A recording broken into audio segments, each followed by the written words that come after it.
Ladies and gentlemen, welcome to episode 94 of Discourse in Magic with the one and only David Williamson. If you want to learn to be funny, if you want to learn to be entertaining, and if you want to learn about taking magic very seriously as a career, then you've got to listen to this one. This is the one and only David Williamson on the unforgettable episode 94. I hope you like it.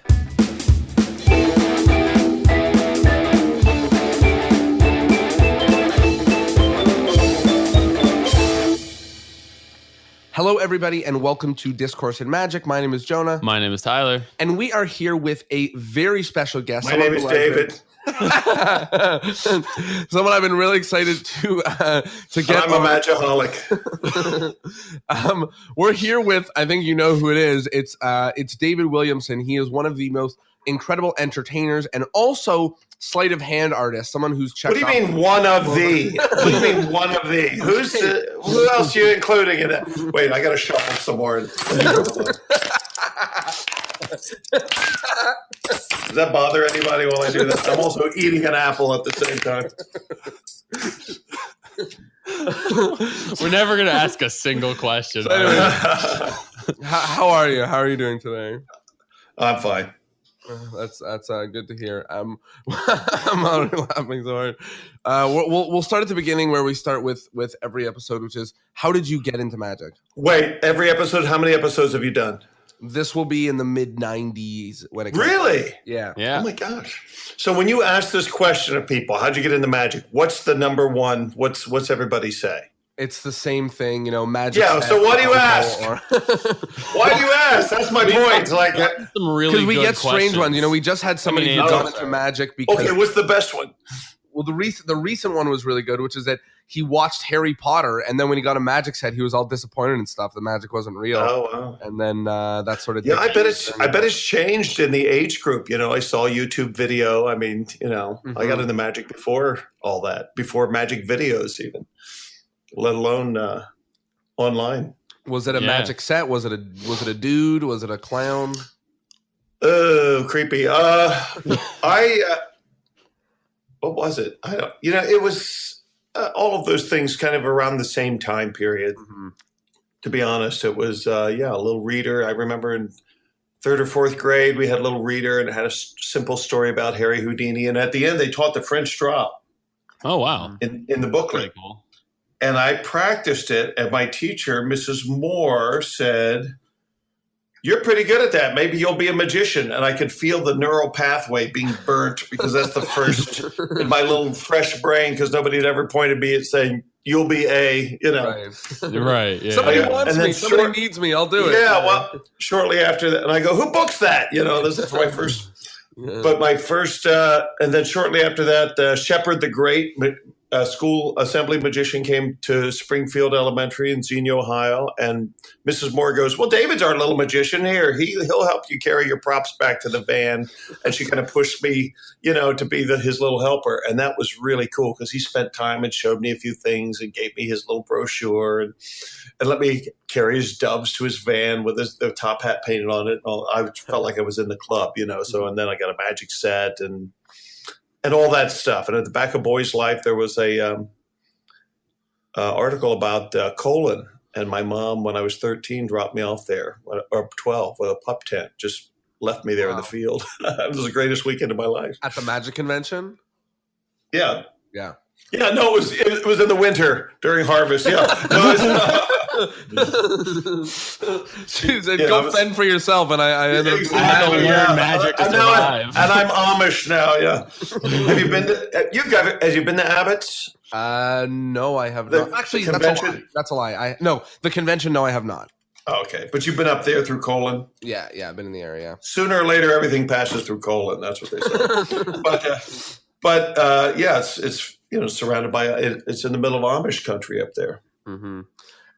So let's take it from there, and then how did that start translating into, I guess where you are now, but how did that take you? Some people go on different paths. How did you get to, where you are now in magic? I don't know. How do I get out of it? That's what I want. How to get a real job. The whole time I was like, I don't know. I just had the same conversation with somebody yesterday. A kid in Washington, D.C. area is doing a journalism course in high school. So he decided he wanted to interview me, and he's asking all these broad questions like this, like, now tell me your journey in magic. Oh, really? I don't know. It's looking back, it's how did you decide? What made you think to do that? And it's like, I didn't have a choice. Yeah. That's why they call it bitten by the bug. You're bit like you're infected.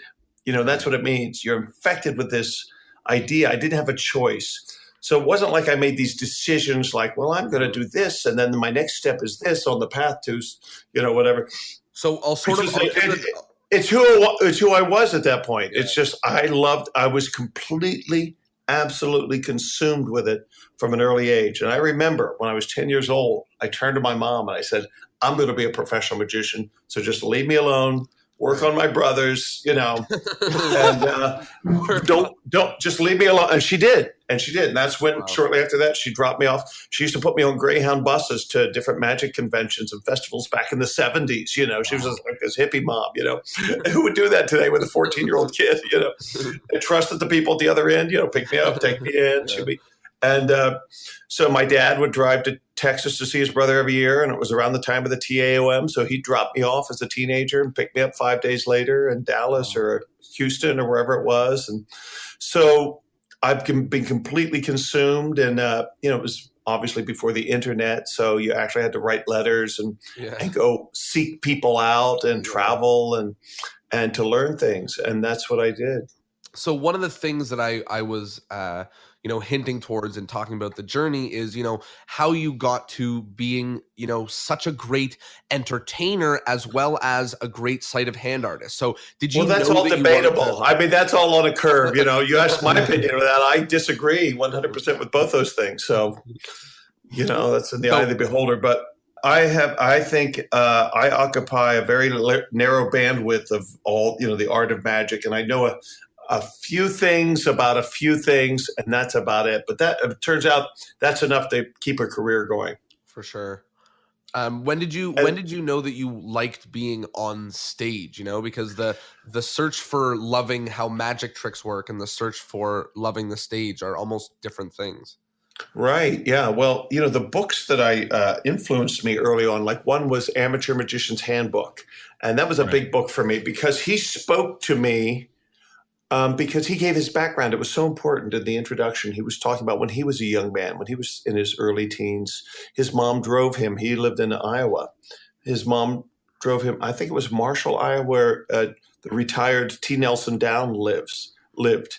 So as a young man, he visited Downs and learned more about the community of magicians. And he had these great men in his pantheon that he would seek out, and it was his journey, and he described it. And I was like, oh, that's really cool. I felt that way about it. But I've got off the question here. When did I? Oh, so his point was, it's not, magic isn't a solo activity. You need another brain for the magic to be created. Right. It's one thing to practice the moves and the routines, but without an audience, it's an empty exercise. Yeah, you're not doing magic because you're not fooled by your own practice. Yeah, you know how it works. Yeah, that doesn't. It's only half the job, right. And the whole point is not to be doing it alone in your room. That's not the point. That's just the preparation, and the whole point of the exercise is to put this in front of people. And I was an introvert. I was painfully shy. So my parents were shocked when I was 15. I said, Mom, you have to drive me to this cowboy bar because it's the only place in Dayton that has an open mic night. Right. I have to get up on a stage. I have to try these things out. I worked with a group of belly dancers in a truck stop in Springfield, Ohio when I was 15 on weekends, and I went around dressed like a genie and did magic at the tables for all these, drunks. And my mom had to sit there at the back of the room because I was underage. But I was compelled, and they couldn't understand because I was really painfully shy in school and introverted. But because I loved magic, that's what my instructors in magic said. That's the whole point of the thing. Find an audience, get this in front of people.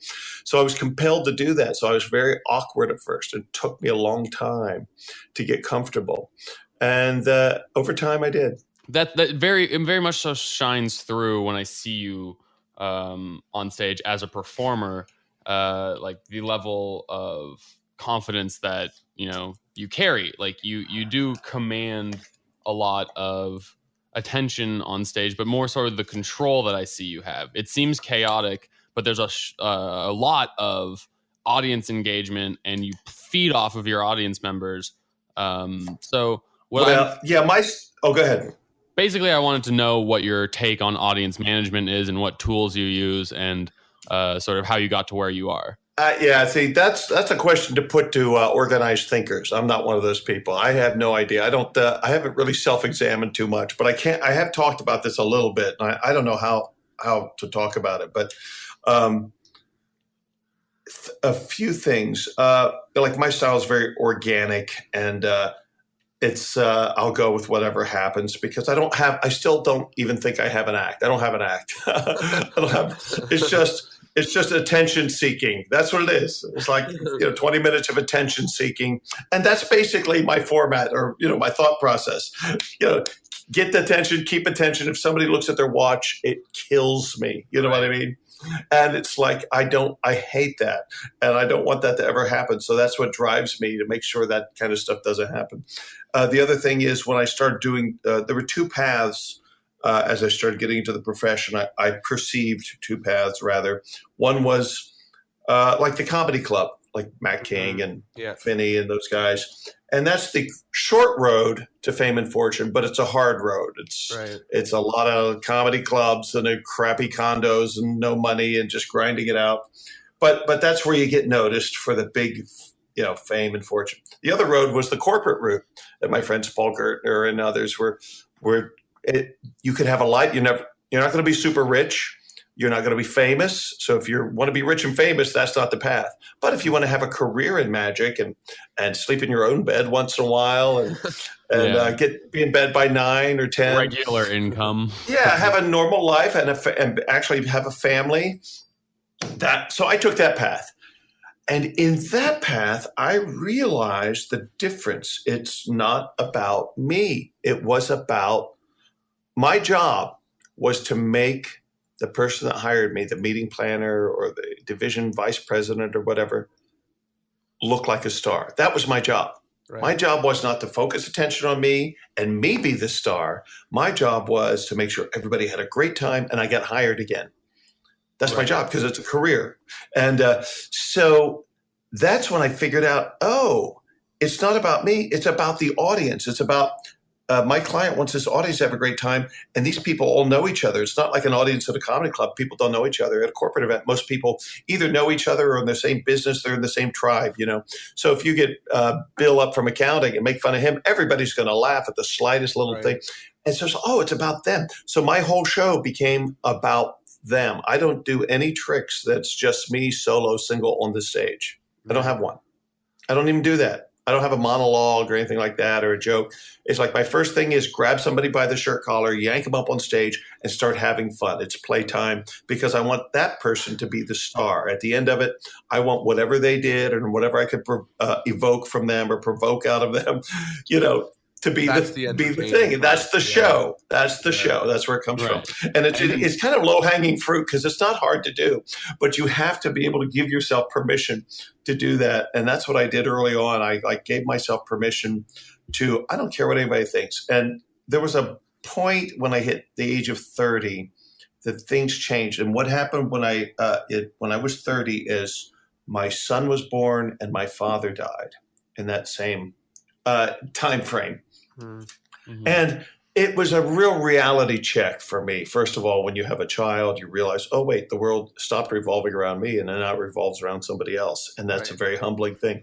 And then the other thing was my dad died. It was like, wow, life is fleeting. And the things all my priorities were flip-flopped. What I thought was important became unimportant. And what I thought was not unimportant, but my priorities changed. And that's when I stopped caring so much how cool I looked or what people thought about me or what people wrote about me. I didn't care anymore.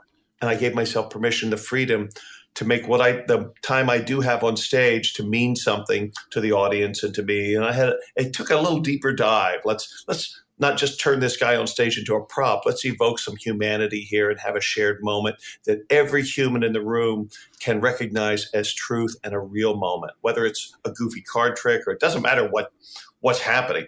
But you evoke some moments and have some moments of truth there and not hide behind the facade of I'm a cool magician or I'm a comic or I'm a this and this is all superficial. And after everybody leaves the room, you forget about it. So, right. And that it changed the way I looked at what I do and why I do it, So, wow. Yeah. We have I mean, it's not the same for everybody, obviously, but I find it really interesting. That's one of the things I like about hearing people's stories is there always seems to be these turning points where you have these aha moments and then, a shift happens in your performance style. Yeah, I mean, I talked about it a little bit on Magic Live. I did an interview there and I kind of, because I don't talk about it a lot, but, when I was young, I wanted to be the cool sleight of hand guy. I was a very serious student of the art. I followed John Carney and I followed Paul Gertner and Mike Ammar and Daryl and all my heroes of my age group, and right. And I wanted to be a real slick guy, And then I saw Mullica when I was 20. I went down to Atlanta and I saw him behind the bar and I never laughed so hard. I was almost puking my guts out. I was laughing so often and so hard. My ribs literally ached. I had muscle spasms. And the magic was so freaking strong I couldn't keep up because I was laughing too hard. It was like being in the ring with Tyson, I described it, I just felt beat up afterwards. It was an incredible night. And I go, oh my God, I didn't know. And he had just flipped the switch for me. He gave me permission. I go, I didn't know it could be this way. Because I thought, that's a clown. I don't want to be, I want to be the cool guy with the, cufflinks and the cool card flourishes. But then I saw Mullica and I go, oh, Jesus, that's the most entertaining night of magic I've ever had in my life up to that point. And because I was a goofball, raging goofball, me and my brothers on the inside, but on the outside, I had this other image of myself because I worked so hard at my magic. I wanted people to take it seriously and not just. But then I saw him and I was like, oh my God, this guy just has his id and ego are freewheeling here, and he just made me laugh so hard. So that was a turning point in my 20s. Then in my 30s, I had sort of this other epiphany, and anyway. So, and I'm sure there's been many others beyond this. So let's say there's somebody who is listening to this and they've also sort of been inspired by someone's hilarious magic or that, wildly entertaining thought, whether it's you or whether it's somebody else. What advice would you give them to start implementing that and to act? Oh, see, that's a question. I don't know if that I would give them advice. I don't know I don't know. I haven't thought about that because what's the advice you can give? Everybody's different. There's so many paths to doing this, and there is many paths to being successful in magic as there are people being successful in magic. That's how many paths there are. Right. So for you to say, walk my path, or here's my advice, it's going to be wrong for a different person, So my inclination is awesome always so many people tried to talk me out of doing magic for a living. Mm-hmm. Not my mom, but people around me, other people. And other magicians sat me down and go, look, kid, don't do it for a living. If you love it, it'll become a grind. You'll hate it. Keep magic as a hobby, fall back on something, find another, you don't have to make your living doing it. So I had those talks and I ignored all of them because I just had this romantic, crazy vision of myself. It was water off my back.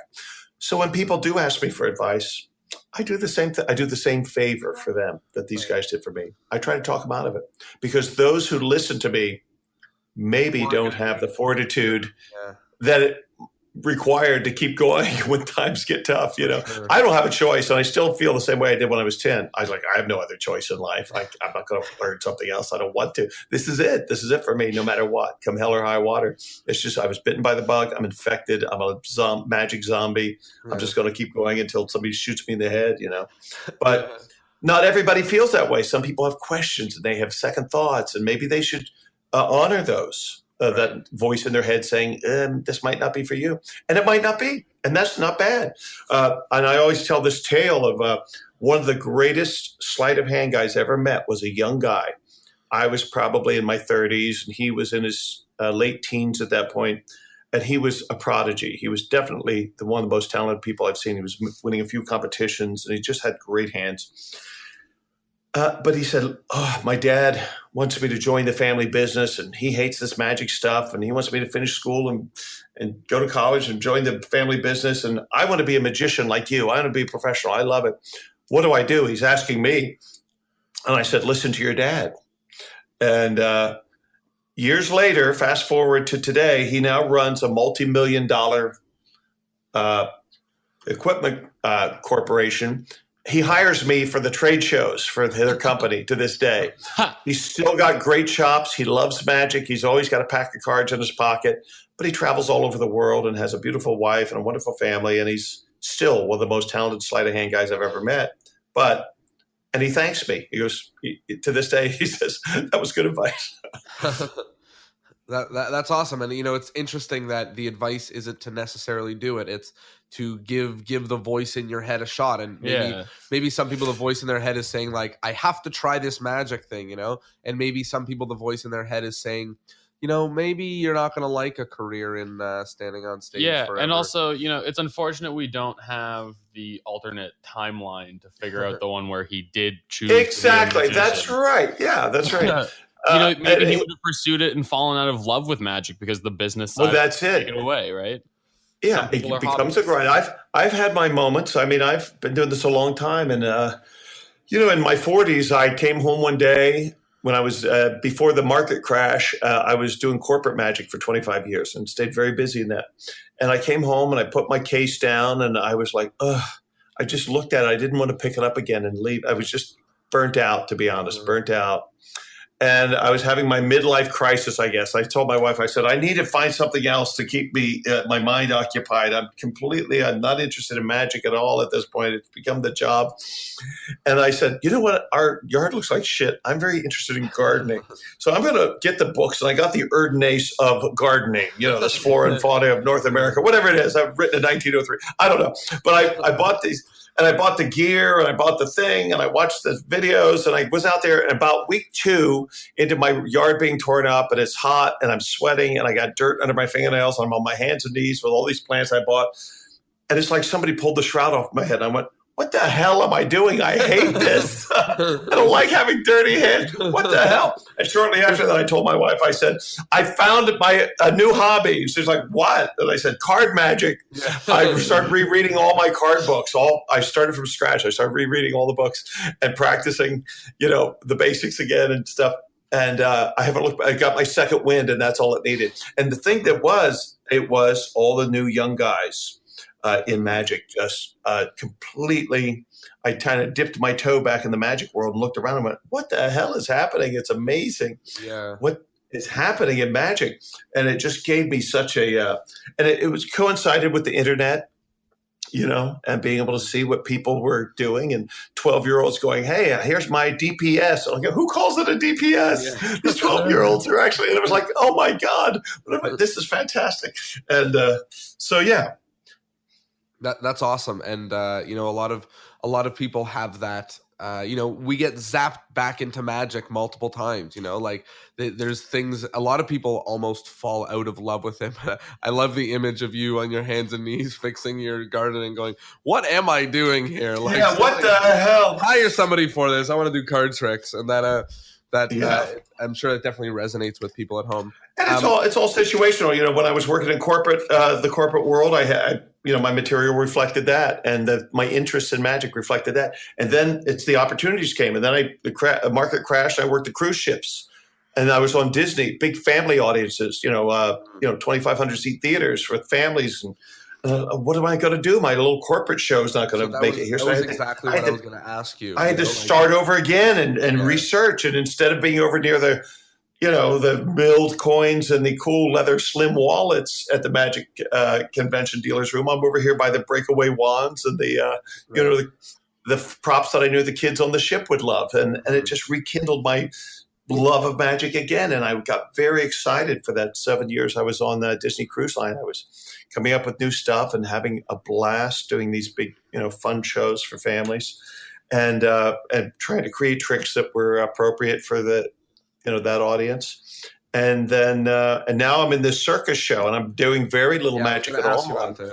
Yeah, I'm not even doing much magic. We do a tip over trunk, and I do the raccoon, which if you want to count the coin bucket as a magic trick when I pull one coin out of each kid's head. I mean, there's not much magic happening. But before the show, I do the same thing I used to do on the Disney ship, which I love. I walk around and mess with the people and talk to the kids and pull coins out of their shoes and do a quick card trick. And I love that. And my character's kind of this 1903 kind of carny circus talker guy. So I've been learning the Leipzig cigars. Carney has a wonderful routine, and he kind of coached me, and I made these little cigars and purses. So I love that. It's like, again, it's rekindled. I'm going back, to this old Leipzig trick, and I'm having a blast with it. It's pure sleight of hand, and it's in character, and it's really fun, and come up with little lines. And it's like, Skinner used to say, when you practice, you take one trick at a time. He would say, because most of us practice, we're just all over the place, constantly just jumping from thing to thing. He said he imagines his routines are all jewels in a jewel box, and he'll open up his jewel box, take one out, and just polish that one thing and put it back and close the box. Wow. So, and that's what I've been doing, like with this cigar routine. I feel like I'm thinking of Michael Skinner now. I'm just diligently practicing this routine from beginning to end. It's like, it's been a long time since I took a trick and just honed it and tried to perfect it over time, and really spent time polishing it.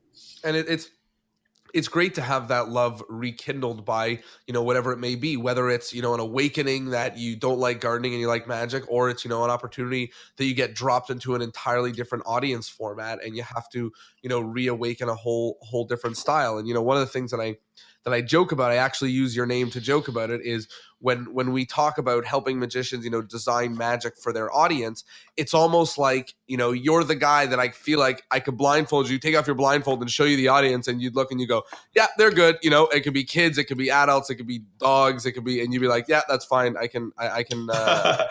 Well, I kind of once, when I was in my corporate days, the meeting planner would always write me and say, now listen, this is a very high-end, select VIP clientele. Now they're doctors, and they're this, or they're executives in insurance, and they try to, tell me how wonderful, and how high this, you need to be sophisticated. And I go, I just have one question. Do they breathe through their mouth? Because if they're mouth breathers, I got this. Don't worry about I don't need any other information. Are they human beings? Then they have an innate sense of humor, and they're going to, and I can work for anybody. But yeah, to try to dissect the audience and say, well, you need this for this. I go, I'm sorry. I just put me in front of people and I'll seek attention. That's basically what I'm going to do. Do you feel that there's, a different approach for each of those audiences? Or, I mean, obviously there's the modern. Well, yeah, of course there is. And it took a long while for me to dial things into different audiences, and now I have the confidence to make flippant comments like the mouth breather comment. But early on, yeah, I was a little tone deaf to what was going on when I was a table hopper, and then jumping up to my first corporate shows, and I'm doing things that were inappropriate and and not really suited to them. And you figure out certain groups like certain things. A group of engineers is going to appreciate something a little more than a bunch of sales guys, frat guys, or something like that. Right. Go ahead. This is sort of it's not exactly the most related to what we're talking about, and you may or may not have an answer for it, but you are one of the funniest magicians in my personal opinion. I'm super entertained every time I watch you perform. That's so sad. Exactly. You need to get out more. Yeah. But comedy is something that a lot of magicians struggle to work into their routines. Is that true? Is that really true? Do magicians struggle to put comedy into their routines? Yeah. Or they struggle to do it well, right? Like they'll make the jokes, they'll do the hack lines, or they'll come up with their own jokes that aren't funny. They'll work the comedy in, but it doesn't fit. So can someone learn to be funny is my question. Or is it something you're born? I don't know. But I think everybody has a sense of humor to different degrees. I mean, one of the biggest laughs I ever heard was at a Darwin Ortiz show. Learn what our Right. teams. Wow. But it was the context. It was a bunch of people who are interested in his gambling show, but his character saying that one deadpan line at that one time with the correct cock of the eyebrow elicited a response that Mullica or Bob Sheets or anybody else wouldn't have gotten with that group at that moment. You know what I mean? Right. I've seen Paul Gertner gets huge laughs at a trade show, and he's not a clown with squirting flowers or anything like that, but Right. it's the guy, he's found a way to amplify his innate sense of humor that makes sense and rings true. Because I think comedy is truth. The closer you can get to truth and honesty, it's hard to fake a laugh, right? So And if somebody feels like something is canned, well, you just got to be honest. You just got to be. Right, I was going to mention the canned line thing. A lot of magicians. Yeah. Clean hand. It would just, Oh my God. That's only going to get so much of a laugh, and it's only going to, relate to people in so many ways. To Right. I mean, but then again, there's a time and a place for the clean hand line. You know what I mean? If they've never heard it before, it could be a little biting little witticism there. Right. If it's in character and if it's delivered the right way by the right guy at the right time. But if it's just everybody saying it all the time, no matter what, it doesn't. Yeah, it's just fodder. But I mean, I don't know. I don't have any wisdom with that. But I think everybody should just be true to themselves and don't try to be a clown if you're not clownish. But I don't know. It has to do with your personal character more than Yeah, it has to do with I find that the closer to the truth is always better. And it took me a long time to be comfortable in my own skin talking to people on stage as if you're talking to them in private. You know what I mean? Rather than yelling at them a line at them and performing at them, you're actually having a conversation, and you can mine some real nuggets there if you ask people more than just their name and what they do. Ask them how they feel about a certain thing, or ask them about, what's your hopes and dreams. Like, if you couldn't be a mailman, what is it that you want to be when you were a little kid? And then you mine these, and then you can call that back, and you can pull that back into the show later and reference it and build on it, and then you have this scaffolding, you can build cathedrals out of these little moments, these little golden nuggets, and it doesn't take much to link a few things that are meaningful, real truth nuggets throughout your show, and people feel like they've had a genuine experience. And the laughs will be genuine, and the heartfelt moments will be genuine. But if it's constantly canned and too clever and written, you'll never get there. It's in the way. You've got to open up your heart a little bit. Oh, it's a risk. It's always a risk. You've seen these people who do quote unquote crowd work, these comics, mining for some material. Sometimes it's an empty well. It's a risk. But the more you do it, the quicker you can get out of that well and dig the next hole with the next person. You know what I mean? You learn how to pick up on the little tiny things that. You pull that little. There's a little thread there. Even when somebody's flick of a thing, or they'll look away. Why are you looking at your watch? Oh, I'm sorry that it's very unimportant. What is it that you do? Or whatever it is, I don't know. But you have to be open to, and you have to be present. That's the other thing. You have to be present, because if you're canned, you're not going to pick up on things. You're not going to listen. You have to be. It's like a salesman. You have to be a listener to actually what they say, and and put the right probes in to get the right responses. Do you think that? Yeah, that's what I was going to ask. Is, do you think there's an overlap? Like, if you're completely canned, obviously it's going to just look like you're rehearsing a script or reading a script to your audience. But do you think there is a place for scripting even in audience interaction? Of course, yeah. I mean, I say all these things, and every time I make an assertion, like I've just been doing for the last 20 minutes, I'm thinking of 20 counter arguments to it in my own act. You know what I mean? Yeah. Right. So, I mean, it's easy to say these things like, I know what I'm talking about, but these are just feelings I have and generalities. But for example, in the circus show, I get a kid and a dad up, and it's something I did on the ship, but we've retuned it to this circus show.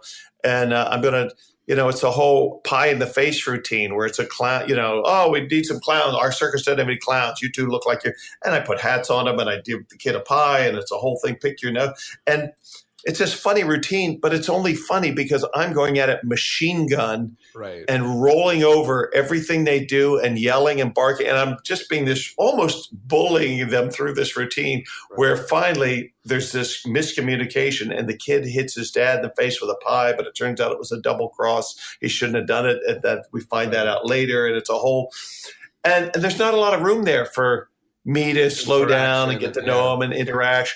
So I'm just kind of grabbing two people as props and bullying them through. And that's what makes it funny, because I'm owning that. Right. You know what I mean? It's obvious that's what I'm doing.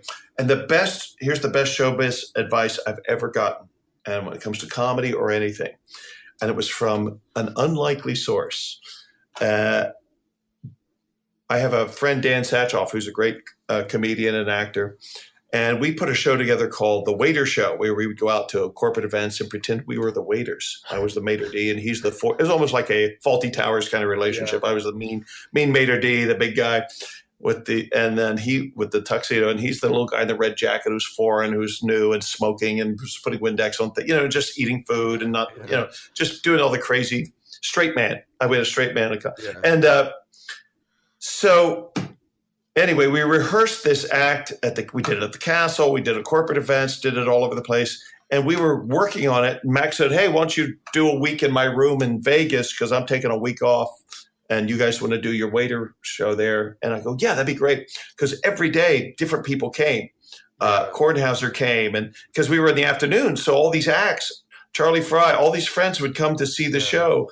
Jason Byrne and Kornhauser and Hobson and all these people, and they give us advice, and they were giving, it was like graduate school, a 1 week intensive course, people giving us great advice. Anyway, like Penn Jillette came. I don't think he liked it because it was too corny, But the person who did love it was Copperfield. He came and he laughed. He thought it was great because it's right up his alley. It's old school kind of corny, goofy bullshit. And he afterwards he had two pieces of advice, and I go, okay, here's a guy who does 500 shows a year. This is good advice. Yeah, listen. I'm going to listen to this advice. Yeah. And the first thing he said was, turn your music up. I thought that was interesting. Okay, turn your music up. I'm going to do it. And the second thing he goes, we had a moment in the show where I take the guy, we just burnt some guy's cell phone and destroyed it. And I take him and I set him down on the stairs and a spotlight hits us. And I go, Bob, we're going to have a little phony Las Vegas moment. And there's a single spotlight and you hear this emotional music. Bob, once there was a boy. And I do this phony kind of mock Las Vegas moment, right? And he said, don't say you're going to have a phony Las Vegas moment. Have the phony Las Vegas moment. Right. Because by referring to it as a phony Las Vegas moment, you're hipper than the crowd. You're hipper than the gag. You're winking at the crowd like, I know this is corny, but I don't want to own it. Yeah. It's meta. I'm making fun. And he said, you have to, if something's worth doing, commit to it. And he said, as Mel Brooks said, this was his quote. He goes, as Mel Brooks once said, if you're going to ring the bell, ring that bell. Right. And it was like, oh my God. And everything he said made so much sense in everything I did. So everything I did after that point, it was like, okay, there's a gag. Yeah. Commit to this friggin' premise. Right. If I have an idea in my head, if you don't go for it 110%, it's not going to work. It's going to be an 80% gag or something, if you don't commit to it. Like people go, here, stand up on this thing. No, just kidding. Get back off. No, I make the person stand up on the thing, and I yell, and I put him, and I'll put him over my shoulder and put him on the other thing then, and then we'll, commit to whatever stupid idea you have. Right. And that was just great advice. And Wayne Dobson and I talked a lot about that, and actually committing to the gag is something that people have a hard time doing. Because they think they're smarter than they want to let the audience know. Yeah, I know it's corny too, but smarmy little wink, wink. No, if you have to wink at the audience and like I know how corny this is, you're still trying to be the cool guy. The only way to get the genuine laugh is forget about being the cool guy, be the clown. Wow. Yeah. So we have this debate a lot on the podcast. We have a lot of different answers. What I'm curious in, and I think I have an idea as to what your answer will be, but I've been wrong before, is should the magic of your routine come before the performance of your routine, or vice versa? So is it about being an entertainer or about creating magical moments? Wow. I don't know. I don't know. I love that you answer questions Yeah. going like, I don't know, like what? Yeah. I don't know. How do I know? I'm not one of these talking heads that you see at all the little interviews. I'm not an organized thinker. I keep telling people that. I don't think about, how do I know? But Tamaris gave a speech once. It was in London. He was giving a lecture, and he had a chart. He was talking about the effect, and he had a chart showing how, and the humor, right? And the magic and the presentation, basically your same question, but he's showing a chart how one pushes the other upwards, right? And he kept, every time he would make some point or make an assertion, he would point to me and he goes, except Williamson. And I don't know what he meant by that. I don't know if it was a compliment or he was insulting me. I didn't understand. He goes, this should help this, and you should make this sure this does this, except Williamson. And I was like, what does that mean? You're like, why are there exceptions to the rule? Why did everybody look at it? Yeah. Why is he looking at me? So I think he's trying to say I break a lot of the rules for these kind of things that are accepted, and it still works, Right. for me. Right. And I see a lot of other people break rules. I don't think there are any rules. So to answer that question, I think the answer is both. I think there are guys who have it in their DNA to make their performance push that mystery to the top, and people leave with this mysterious, magical feeling, and they feel good about it, and they love the show. Then there's other guys whose DNA tells them to make the magic serve the performance, and people come out of there feeling like they just got off some wild roller coaster, laughing and having fun, or were emotional or whatever. Magic was the tool, but it was to serve the overall performance experience, and they come out feeling great, and they got their money's worth too. So I don't think there's a right way or wrong way. The rule I is think there that's are the no best rules. answer we've got. The rule is there are no rules. And the other thing, like the perfect metaphor is right now I'm hosting this show called Circus 1903. Mm-hmm. So 30 years ago, Cirque du Soleil came into the world. And what they did was they subjugated these incredible circus arts, these circus acts, these individual acts, to the performance, to the production. So you have this ethereal production, and it's based on, I don't know, the dream of a clown or something crazy like that. Yeah. And these circus acts are atmospheric, and they're pushing, along with the music and the lighting and the sets and the costumes, the acts are just one of those attributes, these circus skills, right? Pushing this entire evening to this incredible crescendo, and it's an incredible experience. It's an extravaganza, and they reinvented circus. They took away the animals and subjugated the circus arts to production points. So what Circus 1903 did, we come back and we go, oh no, we're going to flip the script. We're going to go back old school. The production, so we have lights and music and mist and sound. We have these elephant puppets, but it's all to serve these individual acts that we bring out one at a time. We go, here, this juggler, watch him for 4 minutes. Bam. Next. It's linear, like it used to be, old school. Right. Look at these I carry and get, watch this trapeze, the high wire, old school. Look at this, 6 generations. This is what high wire looks like. People were awesome in 1903. So we flipped the script. So the production now serves the circus skills. Right. So that's kind of a metaphor. There are no rules. Yeah. Exactly. And they're both successful. Our show, people love our show, but people also love Cirque du Soleil. One of the things that I wanted to ask is that, a lot of the routines that you do are well known because they are routines. It's not just you doing a little trick up there. It's you could do 10 minutes out of a card trick, right? Or like longer. And a lot of people struggle, I know myself included, with making a routine out of a trick. So what sort of advice would you give someone out of, turning a trick into a whole performance and really amplifying something like that? That's a good question. These so you find find something with good bones, whether it's a cards or cross premise. So these tricks are all little plays, right? They tell a story. They have a narrative arc. They're a little journey, and hopefully they have a satisfying button at the end, a little finale that brings it together. And hopefully that's surprising, not just predicted. If it's a surprising twist, that people like that even more. So if there's and then sometimes combining two magical effects where they think it's about this, but it turns out to be this is something I'm exploring lately on stage now. They think it's about this, but it's actually about that. And sometimes you'll find two magical principles that'll dovetail to give you these moments.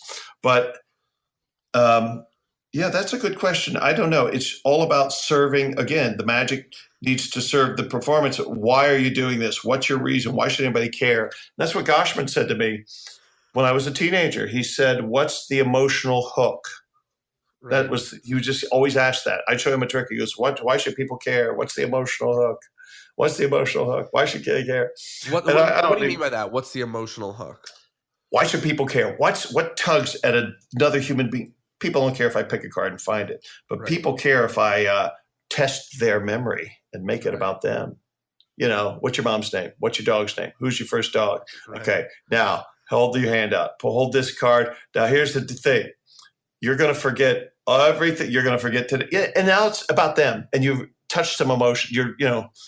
Something they care about. How much money's in your wallet? Put it on the table. Let me see. Count it again. How did you earn that money? How much hard work did you put into that? You're willing to wager that on the idea that I'm faster than you with my whatever? I don't know. But I'm just saying, what's the emotional? Why should I even care? If it's all about watch me do this cool thing, it's not enough. So and again, my show is all built around other people. So my show isn't about watch what I can do. It's about, hey, audience out there, watch what Billy can do, or watch how Billy reacts to this thing that I'm going to try to do. And Billy may or may not. Let's see if he really can, do this. I don't know. Yeah, but it's not even necessarily about offloading who the magician on stage is. It's more about that person. Or in a wider sense, making that time we have together a little meaningful. Right. Not this 10 minutes. I'm taking 20 minutes of your life. It better be meaningful, and it better have some sort of satisfying button at the end that I can clap to, rather than just let's hear it for George for letting me beat up on him for 10 minutes with hack lines. And as John Carney said, if you have to tell a guy, isn't he a good sport? That means you've mistreated him. Right. Yeah, let's hear for Bill for being a good sport. Well, that just means you brought a guy up and you were a douchebag to him. Yeah. If you have to say, let's compliment him. What a good for this time. Putting up with me. Yeah. That's always a bad sign when you feel the need to say that. And I've been guilty of that, doing that kind of thing. And then over time you recognize that that's not getting the job done. Yeah. Right. What would you say is maybe advice is the wrong term, but how would you avoid doing that? What mistakes have you made, and what you actually have to stop doing? Because all the old fashioned. I mean, I come back to the old fashioned things, and I just as a boy I remember reading, and now that you read Jim Steinmeier's expose of Thurston, the guy was a con man, but the old story of Thurston standing in the wings right before he goes on, saying, I love you, I love you, I love you to his audience before he walks on stage.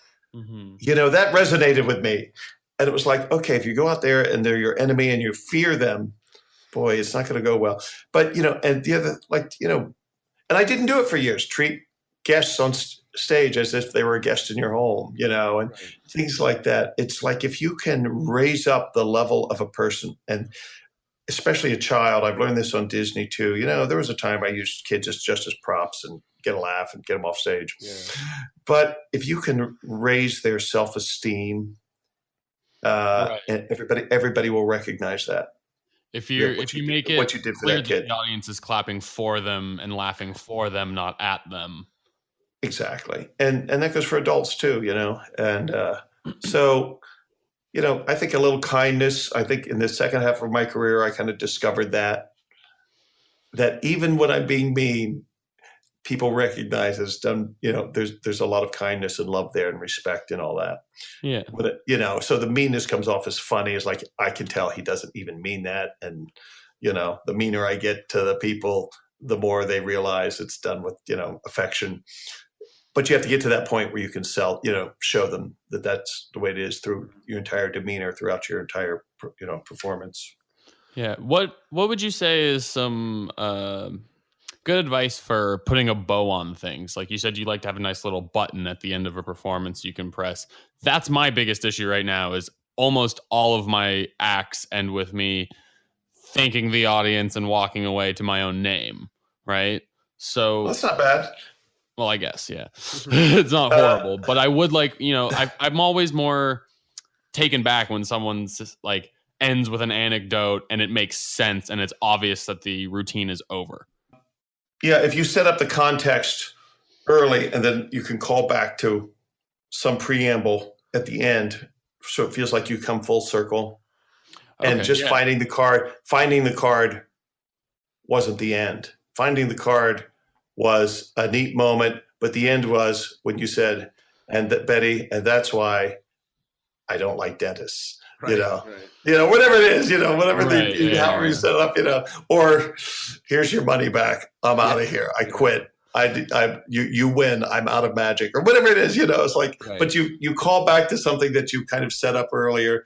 I'm into that now. It's like these setups and callbacks and things like that. So if you can build a show that has and the worst thing would be to come off like some sort of motivational speaker with some heavy message. I don't mean that at all, but I mean an idea that you complete, and the idea is not I can find your card. It's a bigger idea. For sure, and it's whatever it is that you brought up, and it doesn't necessarily need to be like you said, like some motivational, inspirational idea. It could be something as superficial as I have 10 minutes to impress you. Go check your watch. Here we go. Boom, let's go. Time 7 minutes. God damn it! It's like, and then at the time 59, 58, 57. And they're counting down, and then boom, time's up. Bam, there it is. That's your card. No, God damn it. Whatever it is, I don't know. That's awesome. So have you had any like actual like theater or comedy training? Because it sounds like you're mentioning so many things that are like innate to the comedy and theater world, but it sounds like in your story it's just been you on the stage over and over and over again. Yeah, and I have zero training. But I've been around a lot of great performers and a lot of great actors, and I've learned a lot from watching other people, that's for sure. And sort of like you said, performing on that stage, having people like David Copperfield comment on it is like, that's the best schooling. It's unbelievable. Yeah. The whole point is get out there and just do it for layman brains, find brains to fry and just keep doing it over and over and over and over and listen. And that's the hard part. Listen to your audience. If they're not laughing at that line the third time you do it, take it out. You have to be a brutal self-editor, or find somebody honest. I was lucky in that my brothers were mean growing up, and they wouldn't give me a quarter. They were like, "Oh, it's in your other hand. I saw that. Why you're bunching your shoulders up? I can tell by the way you're holding your lips that you're lying to me." And I just, oh my God, I had to subvert that. So became more psychological warfare, and that was a great training ground. Having mean brothers and mean friends who just wouldn't give me. They weren't kind at all. If I flashed or if I looked funny or if something was unnatural, they called me on it. So I was like, shit, I got to keep trying. And then my wife, luckily, was mean. But she'll come and go, why did you say that was stupid? You look horrible. What do you? And she was very honest with me all these years to this day. And I trust her more than anybody, because she will give me the honest word. We're friends and other people in magic. That was great. It's fantastic. It's like, you can't listen to that. You have to say thank you, but quickly kind of put that away and go, what's real, Yeah, exactly. You got to find the one or two people who you can really trust their opinion. Honest with you. Before we start to wrap up, I wanted to ask you one more question that, again, funnily enough, just like the any audience thing, I use you as an example for, which is when people talk about originality in Magic, my approach to it is that, what you create or what you do doesn't need to be entirely original down to the last method, but you are adding your own value to it. And what I bring up is that, you didn't invent that raccoon, but it's synonymous with you now, So what advice would you give to somebody who's struggling with originality and trying to come up with something that is not just their version of someone else's and really, making something of it? I don't know. I love you answer that. I mean, I really don't know. I don't have an idea. I think originality might be overrated. Yeah. If there's classics for a reason, they're called classics for a reason. Right. And I love listening to music, classical music, classic of rock. I love classics, and then I love hearing people's spin on classics. And along the way, you'll find some original moments and put your own spin on it. I don't do anything that I think is original. I can't think of one thing that I think is I created this original thing. It's all a mishmash and a melting pot of different ideas and my own spin on something or my own emphasis on this part of it rather than that part of it. But so I don't know. I think originality is overrated. It's what you do with it. It's not what you do, it's how you do it. I've always said that. It's not what you do, it's how you do it. It's like, you know what? Hippity Hop Rabbits is a shitty trick. Yeah? What if Steve Martin did it? Or Martin Short? Right? Yeah, for sure. Or Robin Williams or somebody like that. Yeah. Anybody named Martin. Anybody with a Martins. Anybody from Canada did it. Hey, you guys are funnier than the rest of us. Oh, thank you so much. So now we are getting to the wrap-up part of the episode where we have a few rapid-fire questions, which you can answer at, whatever pace you want. Doesn't need to be rapid-fire, but they're just questions that we ask everybody come the end of the episode. So the first is, we've got a lot of people listening to this, a lot of magicians. My count is roughly about 1 million the last time I checked. Bullshit. Yeah, no, that's right. It's accurate. And we have a question of the week. So every guest gets to ask a question, either something that you want to hear sort of the crowd magician response to, or something that you want them to sort of self-reflect on. What question do you want to ask the magicians of the world? What's that now? You want me to ask a question? Yeah. Yeah, on your own interview. Okay, here it is. Whatever happened to Mayor Yedid's finger? I mean, is he keep it in the box? Is it under his bed? Is it? Did he burn it? I don't know. Where is it? What happened to this finger? That's what I want to know. That's the biggest mystery in magic. Question of the week so far. That's fantastic. The next is the magical PSA. So it's similar to the question, but it can be a statement. So what do you want our listeners to hear? It can be advice from start doing this or stop doing that. Okay, yeah, I got an easy one. Stop doing a double undercut. Beautiful. Hate that move. Least favorite control. Beautiful. Get rid of it. Let's ban it from Magic. I love it. Next time you see somebody do it, just yell hack. Slap That's the a cards hack out move. of their hand. Hack move right there. That's really funny. Well, I mean, what's it supposed to be? You cut the deck in the middle, then you cut it right back. what's it supposed to? What's the accomplishment? Watch me there? cut the cards twice in the same place. I mean, look, I cut and I uncut. I just did something redundant. Okay, I'm stupid. But it's funny. But it's a good note about people not really just doing things because the book it was written in a book. Yeah, exactly. So it's definitely a good wink at that. One of the other parts is the endless chain. So to keep this podcast going on for eternity, we have each guest recommend another guest who should be on. So who is somebody who you think we would really get benefit from having on this podcast? Oh, wow! I should.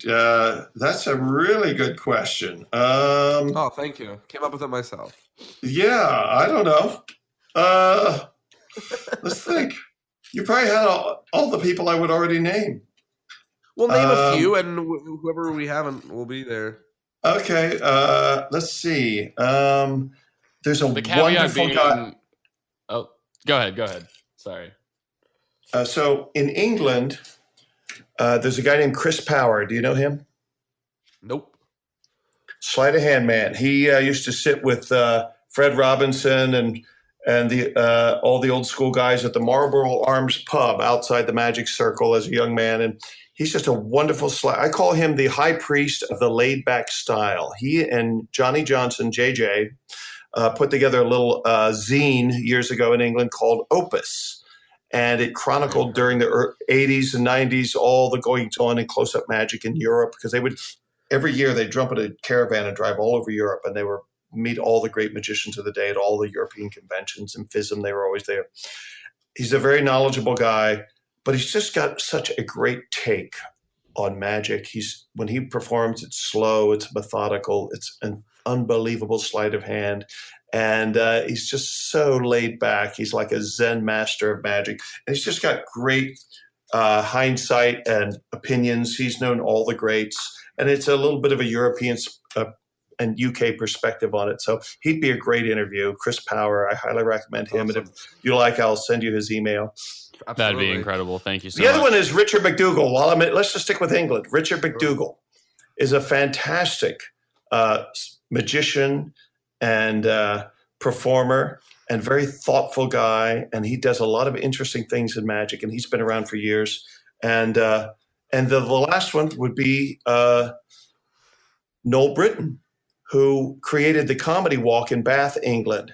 The Magic Comedy Walk's the most popular attraction. He walks around the town and makes things up about the history of the ancient town of Bath, England. But he does magic too at all the spaces. And he's got a long experience as a stand-up and a magician, and he organizes the International Day Convention in London now. But he's so any of those three guys or all of them awesome. would be a great interviews, because they're all very opinionated. One. That's great. Yeah. Yeah. The next portion is our favorite part. So we each go around one at a time. First me, then Jonah, then you. And we discuss what our favorite part about the interview was, because we've been talking for about an hour now, and there's a lot to digest. For me, there was two things I loved. Was that you said, I don't know a lot. I thought that was really awesome. It goes to show that, the way you get to as good as someone at your level is to admit that you don't know everything, and you're always a student and you're always ready to learn. And the other thing was the fact that you refuted a lot of you were more so discouraged by your influences and your family and your partner, and that is what pushed you in order to become better and actually pursue this full time. Well, it's not that it pushed me; it's that I ignored them because I didn't have a choice. Mm-hmm. Right. It's like somebody telling a shark swimming by, "Hey, don't swim. Stop swimming." It's like, what do you mean stop swimming? I can't. I'll die if I stop swimming. It's like I don't have a choice. That's awesome. For me, I would say, one of my favorite parts was just hearing a little bit about the growth and about, some of the tougher points in your life and how that changed your views on magic and really woke you up to different things, whether it's, you having to perform for an entirely different set of people, or, I love that anecdote about the gardening, just because I think that, the real true magicians or entertainers, everyone has that feeling when they're like, let me try something else. And they do something for like a day or 3 days. And they're like, what am I doing? This is insane. Yeah. Right? So I think that people will relate to that. And I also love that you kept shuffling cards through the whole thing. I'm sorry. Can you hear it? Yeah, it doesn't matter. I just wanted to say that I thought it was funny, and it's representative of us all. For the people at home, we always tell the people not to shuffle cards, but the true magicians, because they don't listen. Yeah, they can't help it. I can't help it. I know, and we do too. Yeah, so we've been playing with cards the whole time. We just, of course. We just learn how to mitigate the sound a little bit. So. It's sad. I know. That's okay. And what about you? What was your favorite part of the episode? When you praised me, all the personal praise and ego building. Yeah, that was my favorite part. No, that's awesome. This part, the end. No, I don't have any. I don't have any answer to that. That's okay. But it's been nice talking to you guys. Yeah, you're obviously very thoughtful guys. Thank you. Thank you so much. It's funny that we ask you a question. You're like, I don't know. I don't. Good I'm not, question. I'm not No a thinker. idea, though. Don't That's care. not- I'm not an organized thinker. I'm definitely not that. But it's it's very indicative of. I can talk around any subject for about 45 minutes, but then by the end of the 45 minutes, I sort of start to narrow into an opinion. I'll talk myself into something. It may be a different opinion Sometimes. every time, but it's Yeah, solid it is by the every end of the time, yeah. conversation. Yeah. And Quickly before we hop off, do you have anything you want to plug? Any things our audience members should check out? No, just come to when you're in Vegas. Come to Circus 1903. It's a fun show. I just put up a cool T-shirt design that I made for the kids on the Disney ship. If you go to my website, davidwilliamson.com, it's a little thing I put up because I used to talk about libraries and why they're so important, and magic books and why they're so important. That's where the real secrets of magic are. Because I would tell the kids, I said, don't go to YouTube if you want to learn magic. I said, the real secrets are in the books because magicians know that nobody reads books. So that's where they put the good stuff, Right. But so I made a T-shirt that says, I believe in 798.3.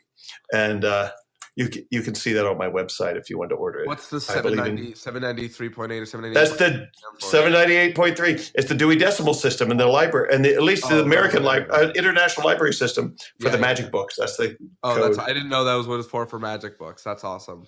Yeah. That's great. That's where I spent my All the colors, childhood. too. That's awesome. I love it.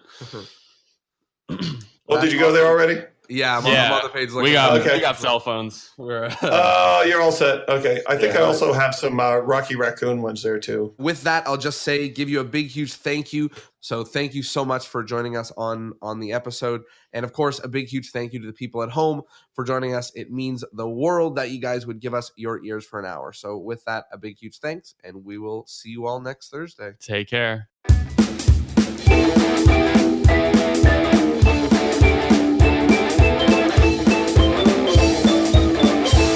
Well, there it is, episode 94 of Discourse in Magic with David Williamson. Once again, I want to encourage you guys to head over to Instagram.com/Discourse in Magic and check us out, see what we're doing. We've got some things that I don't think any other magic place or people is doing. So do us a favor and go check that out. And once again, if you haven't, I encourage you to go to discourseinmagic.com. There's blog posts that you've never heard of, and most importantly, it's the way for you to join our newsletter and get in touch with exactly what's going on, exactly when it happens. There it is, and see you next Thursday.